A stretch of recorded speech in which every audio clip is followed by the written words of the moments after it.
ఈ వీడియోలో మనము 17th ఫిబ్రవరి 2024కి సంబంధించిన కరెంట్ అఫైర్స్ గురించి అయితే డిస్కషన్ చేద్దాం. ఎవరైతే state and central level government జాబ్స్కి ప్రిపేర్ అవుతున్నారో వాళ్ళందరికీ కూడా మన ఛానల్ తరపున వస్తున్న current affairs, paper analysis and additional GK videos అనేవి చాలా యూస్ఫుల్గా ఉంటాయి. కాబట్టి ఈ వీడియో ఎండ్ వరకు చూడడానికి ట్రై చేయండి. సో ఫస్ట్ క్వశ్చన్, స్వతంత్ర సమరయోధుడు యు టిరోట్ సింగ్ విగ్రహాన్ని ఎక్కడ ఆవిష్కరించారు? ఆన్సర్ వచ్చేసి ఢాకా అండి. సో నేను రీసెంట్గా ఢాకాకు సంబంధించిన ఒక క్వశ్చన్ అడిగాను, చాలామంది కామెంట్ చేశారు. ఇంక చెయ్యండి, చాలామంది వీడియోస్ చూస్తున్న వాళ్ళందరూ కూడా కామెంట్ చేశారు అనుకోండి, మీకు ఒక తెలియని నాలెడ్జ్ అయితే మీకు రావడం జరుగుతుంది ఆటోమేటిక్గా. అది రైట్ అయినా రాంగ్ అయినా ఫస్ట్ కామెంట్ చేయడానికి ట్రై చేయండి. అయితే 200 years బ్యాక్ బ్రిటిష్ వలసవాదంపై తిరుగుబాటు చేసిన కాశీ హిల్స్కు చెందిన స్వతంత్ర సమరయోధుడు యు టిరోట్ సింగ్ విగ్రహాన్ని ఢాకాలోని ఇందిరాగాంధీ కల్చరల్ సెంటర్లో ఆవిష్కరించారండి. మేఘాలయలోని కాశీ కొండల వీరుడిగా ఈయనకి బాగా పేరుందనమాట. సో ఈయన యొక్క విగ్రహాన్ని మేఘాలయ ఉప ముఖ్యమంత్రి స్నియభాల్ లంగధర్ మరియు బంగ్లాదేశ్లోని భారత హైకమిషనర్ ప్రణయ్ వర్మ కలిసి ఆవిష్కరించారండి. బ్రిటిష్ వలసవాదులకు వ్యతిరేకంగా టిరోట్ సింగ్ చేసిన వీరోచిత పోరాటం అతని జీవిత కథను ఒక సాగా మరియు చాలామందికి స్ఫూర్తినిచ్చిందని చెప్పొచ్చు. ఆంగ్లో కాశీ యుద్ధం ముగిసిన 4 సంవత్సరాల తరువాత 1835 జూలై 17న టిరోట్ సింగ్ ఢాకాలో బంధించబడి మరణించాడు. అక్కడ అతను బ్రిటిష్ వారికి వ్యతిరేకంగా పోరాడాడండి. అది తర్వాత సెకండ్ వన్, ఇటీవల ఏ రాష్ట్రంలో 840 మిలియన్ టన్నుల ఇనుపు ఖనిజ నిక్షేపాలను కనుగొన్నారు? ఆన్సర్ వచ్చేసి రాజస్థాన్ అండి. సో రాజస్థాన్లో గనుల శాఖ కరౌలీలోని హిండన్ సమీపంలో ఖోడా, దాదారోలి, తోడుపుర మరియు లిలోటీలో ఈ ప్రాంతాల్లో 840 మిలియన్ టన్నుల ఇనుపు ఖనిజ నిక్షేపాలను ఐడెంటిఫై చేసిందంట. దాదాపు 1888 హెక్టార్ల విస్తీర్ణంలో ఉన్న ఇనుపు ఖనిజం బ్లాకులకు కాంపోజిట్ లైసెన్స్ ద్వారా వేలం వేసి వాటిని అమ్మడానికి కూడా ప్రయత్నాలు చేస్తున్నారంట.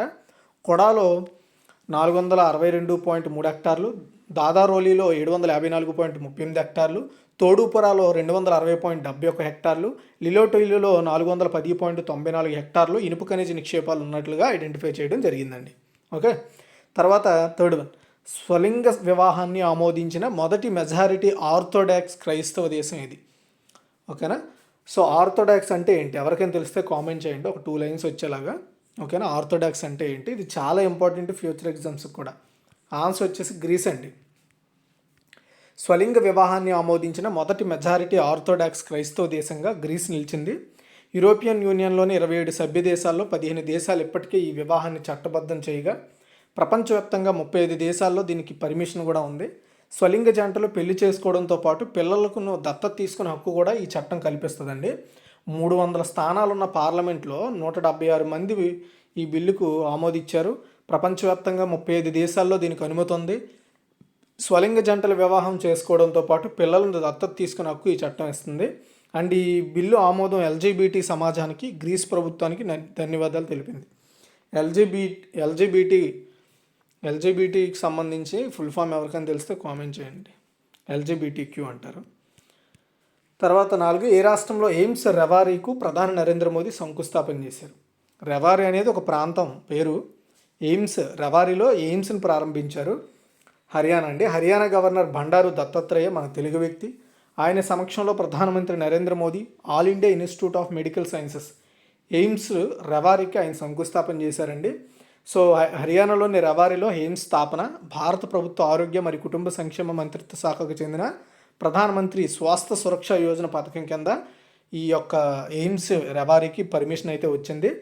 సో ఈ పర్టికులర్ పథకం కింద 22 కొత్త ఎయిమ్స్లను ఏర్పాటుకు కూడా ఆమోదం తెలిపింది ప్రభుత్వము. వీటిలో 2014 నుంచి 15 ఎయిమ్స్కి అనుమతి లభించగా అందులో హర్యానాలో ఎయిమ్స్ రెవారీ కూడా ఒకటండి.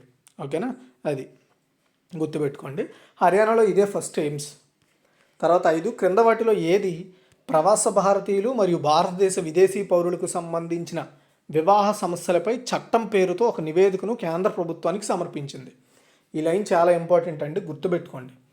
ఓకేనా, నేను ఇక్కడ హైలైట్ చేసింది చాలా ఇంపార్టెంట్, గుర్తుపెట్టుకోండి. ఆన్సర్ వచ్చేసి 22వ లా కమిషన్ అండి.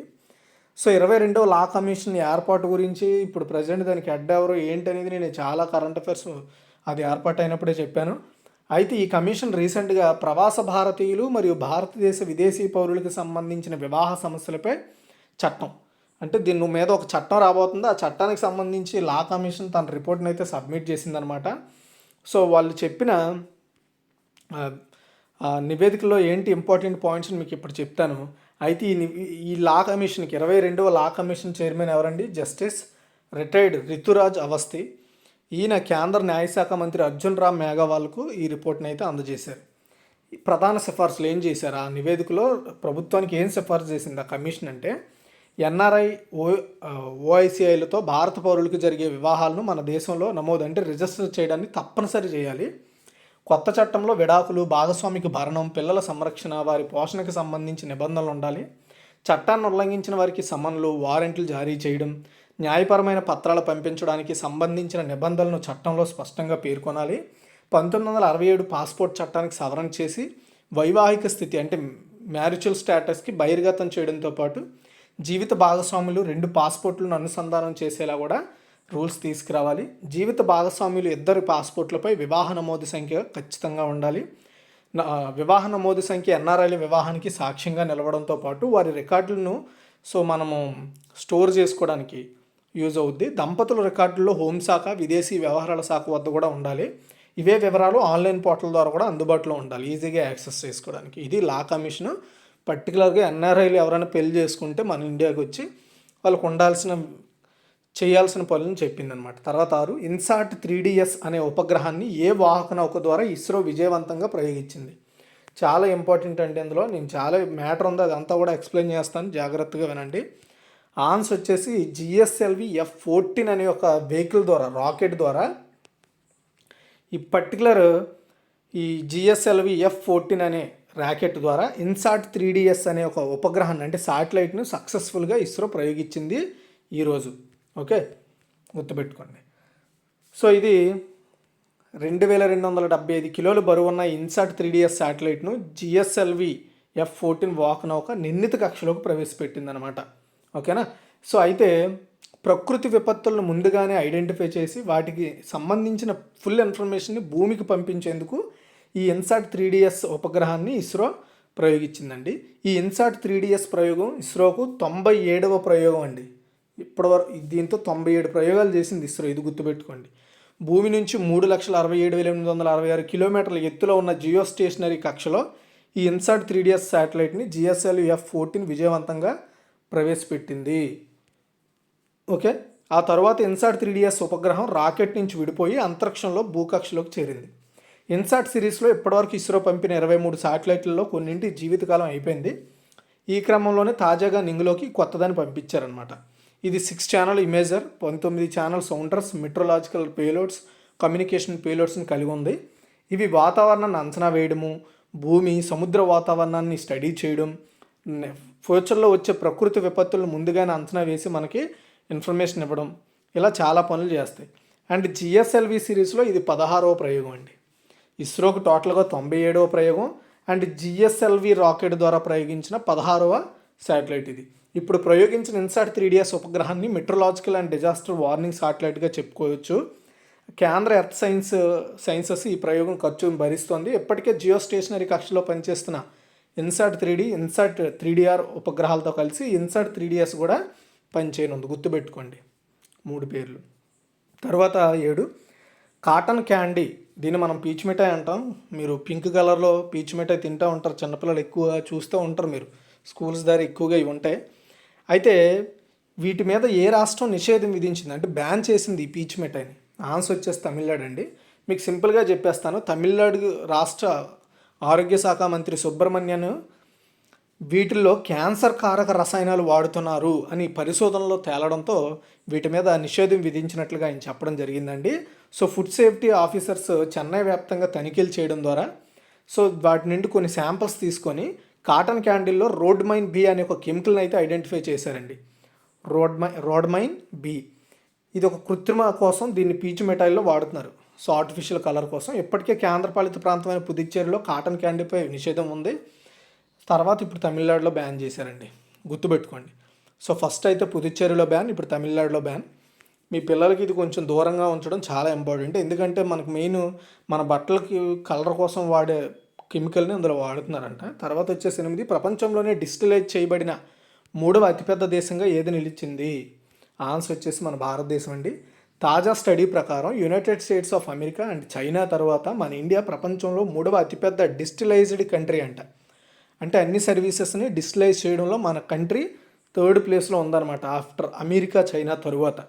సో ఈ విషయాన్ని Indian council for research and international economic relations state of India's digital economy report 2024లో ఈ విషయాన్ని అయితే చెప్పడం జరిగింది.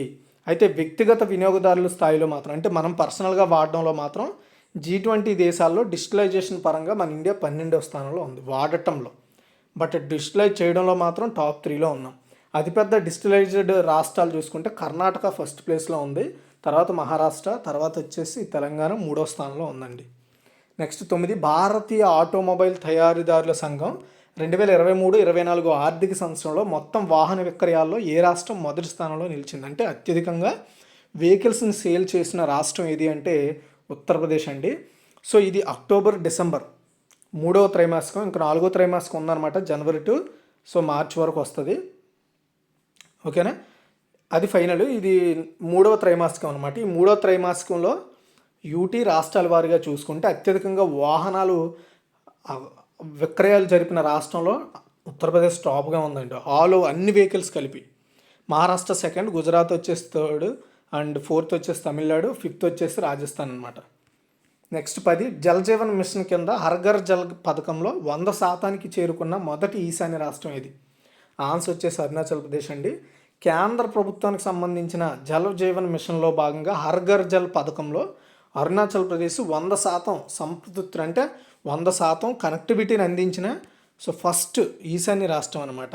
అండ్ ఈ విషయాన్ని ఆ రాష్ట్ర ముఖ్యమంత్రి పేమా ఖండు తెలపడం జరిగింది. సో కేంద్ర ప్రభుత్వ ప్రయోజిత పథకం కింద ఈశాన్య రాష్ట్రాల్లో ఇదే ఫస్ట్, అండ్ దేశంలో అయితే 10వ స్థానంలో ఉందన్నమాట, 10వ రాష్ట్రం అనమాట ఆల్ ఓవర్ ఇండియాలో అయితే. Jal Jeevan mission dashboard ప్రకారం ఇతర ఏవైతే నార్త్ ఈస్టర్న్ స్టేట్స్ ఉన్నాయో అందులో మిజోరాం 99.89% కవరేజ్ అయితే సాధించింది. అయితే ఇప్పుడు ప్రజెంట్ కవరేజ్ యొక్క జాతీయ సగటు 74% పైగా ఉంది. బట్ దాన్ని మించి మిజోరాం కావచ్చు, అరుణాచల్ ప్రదేశ్ కవరేజ్ని అయితే కంప్లీట్ చేసాయి. అండ్ 2019లో మోదీ గారు జల్ జీవన్ మిషన్ అనేది 2024 నాటికి గ్రామీణ భారతదేశంలో అన్ని గృహాలకు వ్యక్తిగత గృహ కుళాయి కనెక్షన్ల ద్వారా సురక్షితమైన అండ్ తగినంత తాగునీరు అందించాలనే ఉద్దేశంతో దీన్ని 2019లో స్టార్ట్ చేశారండి. సో చాలా స్టేట్స్ బాగా పర్ఫామ్ చేస్తున్నాయి, ఇంకా నీరు అందని ప్రాంతాలు ఉన్నాయి, వాటన్నింటికి కూడా అందాలి. సో చూద్దాం ఏం జరుగుతుందో. నెక్స్ట్ 11 ఇటీవల ఏ బీమా సంస్థ అమృత్ బాల అనే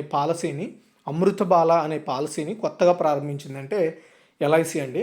సో ఎల్ఐసి అమృత్ బాల్ అనే ఒక కొత్త పాలసీని తీసుకొచ్చింది. ఈ పాలసీ పర్టికులర్గా పిల్లల కోసం అండ్ వాళ్ళ ఎడ్యుకేషన్ కోసం స్టార్ట్ చేసిన ఒక స్కీమ్ అండి ఇది. సో ఇది పిల్లల యొక్క ఎడ్యుకేషన్ ఏవైతే మెయింటెనెన్స్ ఉంటాయో వాటిని క్లియర్ చేసుకోవడానికి తల్లిదండ్రులు అంటే పేరెంట్స్కి ఇది చాలా యూజ్ అవుద్ది.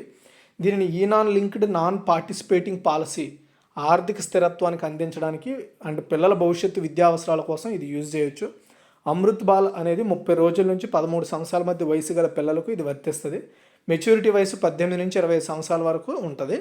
మెచ్యూరిటీ వయసు అంటే దాన్ని తీసుకోవడానికి వాడుకోవడం అనేది. పాలసీ టర్మ్లో కార్పస్ని సేకరిస్తూ ప్రతి ఏడాది బేసిక్ మొత్తం 80 రూపాయలకి మరియు 80 రూపాయల చొప్పున పాలసీ అదనంగా జమ చేస్తుంది.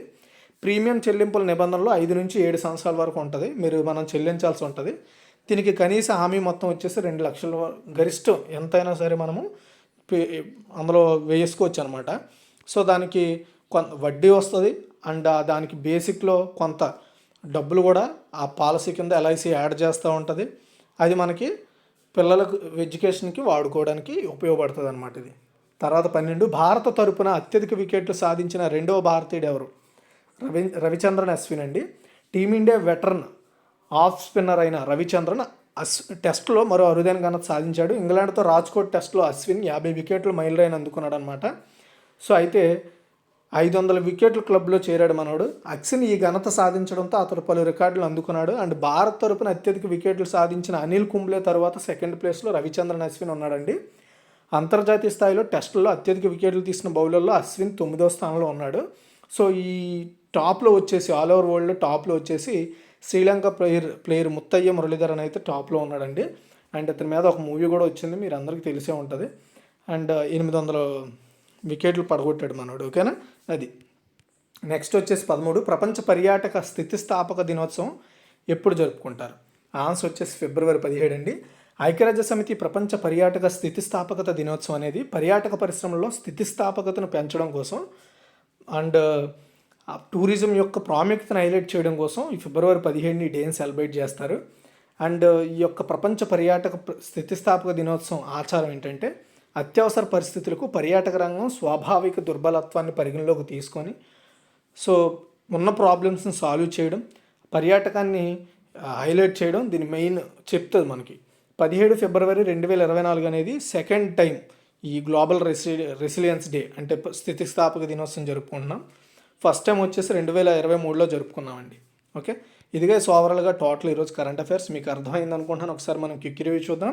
స్వతంత్ర సమరయోధుడు టిరోడ్ సింగ్ విగ్రహాన్ని ఎక్కడ ఆవిష్కరించారంటే ఢాకాలోని సో ఇందిరాగాంధీ కల్చరల్ సెంటర్లో. అండ్ ఇటీవల ఏ రాష్ట్రంలో 840 మిలియన్ టన్నుల ఇనుప ఖనిజ నిక్షేపాలు కనుగొన్నారంటే రాజస్థాన్. స్వలింగ వివాహాన్ని ఆమోదించిన మొదటి మెజారిటీ ఆర్థోడాక్స్ క్రైస్తవ దేశం ఏది అంటే గ్రీస్. ఏ రాష్ట్రంలో ఎయిమ్స్ రెవారీకి ప్రధాని నరేంద్ర మోదీ శంకుస్థాపన చేశారంటే హర్యానా.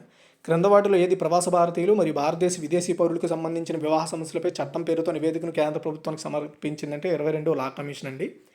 ఇన్సాట్ 3DS అనే ఉపగ్రహాన్ని ఏ వాహనోక ద్వారా ఇస్రో విజయవంతంగా ప్రయోగించిందంటే GSLV F-14. తర్వాత కాటన్ క్యాండీ అంటే పీచు మిఠాయిపై ఏ రాష్ట్రం నిషేధం విధించిందంటే తమిళనాడు. ప్రపంచంలోనే డిస్ప్లేడ్ చేయబడిన 3వ అతిపెద్ద దేశం ఏది అంటే మన ఇండియా.